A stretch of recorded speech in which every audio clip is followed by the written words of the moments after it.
नमस्कार. मी ITC प्रतिनिधी जयराम कदम. आज आपण श्री अरुण कमलाकर कुलकर्णी यांच्या शेतावरती आलेलो आहोत. तर आपण त्यांना खरीप हंगामामध्ये एक कृषी समाधान किट दिली होती, तर त्याबद्दल आपण त्यांचे थोडक्यात मनोगत जाणून घेऊयात. तर कुलकर्णी साहेब, आपण थोडक्यात आपले कृषी समाधान किट विषयीची मनोगत व्यक्त करा. नमस्कार शेतकरी बंधूंनो, मी अरुण कमलाकर कुलकर्णी, राहणार धारापूर, तालुका गंगाखेड येथील शेतकरी आहे. बऱ्याच दिवसापासून मी ITC मार्क या कंपनीला जोडले गेलेलो आहे.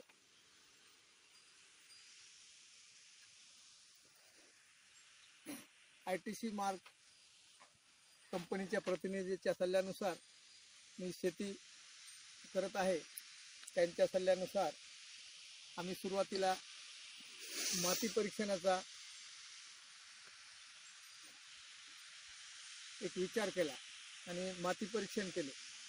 त्या माती परीक्षणाचा त्या मातीमध्ये परीक्षणाचा रिपोर्टनुसार आम्हाला असे कळाले की त्यांच्याकडून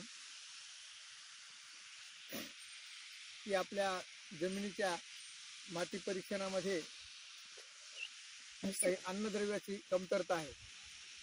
त्यानुसार त्यांनी आम्हाला एक कृषी समाधान या नावाचे किट दिले होते. त्यामध्ये त्या माती परीक्षणाच्या नुसार त्यामध्ये आम्हाला एक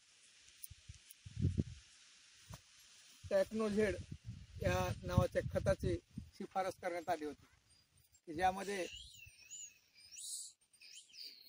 सल्फर आणि झिंक याची कमतरता आहे आणि तो त्या खतामध्ये आहे. तो खत आम्ही त्या जमिनीला वापरला. त्यानंतर आम्ही त्या किटमध्ये एक सोयाबीनसाठी चांगली उगवण शक्ती व्हावी यासाठी गावचू या नावाचं एक औषध प्रक्रिया त्याला बियाण्याला लावली. त्यानुसार गावचूमुळे उगवण शक्ती बरेच प्रकारे दिसून आली, चांगल्या प्रकारे. आणि त्यानंतर आम्ही 21 दिवसांनी तणनाशकासाठी तण कमी व्हावे, निघावे यासाठी टार्विन या औषधाचा वापर केला.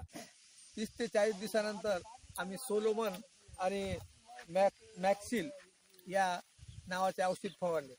आम्हाला सोलोमनमुळे पिवळा मॅजिक बऱ्याच प्रकारात कमी दिसला आणि मॅक्सिलमुळे फुटव्यासाठी बरीच काही मदत झाली. फुटवे भरपूर फुटले मॅक्सिलमुळे. आणि त्यानंतर आम्ही शेंगा लागणीच्या वेळेला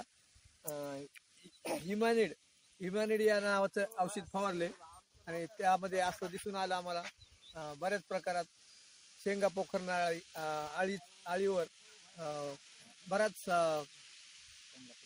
चांगला परिणाम झालेला दिसून आला. त्यामुळे आम्हाला बरंच शेंगाची संख्या दिसून आली चांगल्या प्रकारची आणि त्यामुळे सोयाबीन आम्हाला चांगले झाले. त्यामध्ये अशाच प्रकारचे आम्ही आता पुढे औषधे फवारणार आहोत. तरी सर्वांनी याच प्रकारचे फवारण्या वगैरे करावेत. धन्यवाद.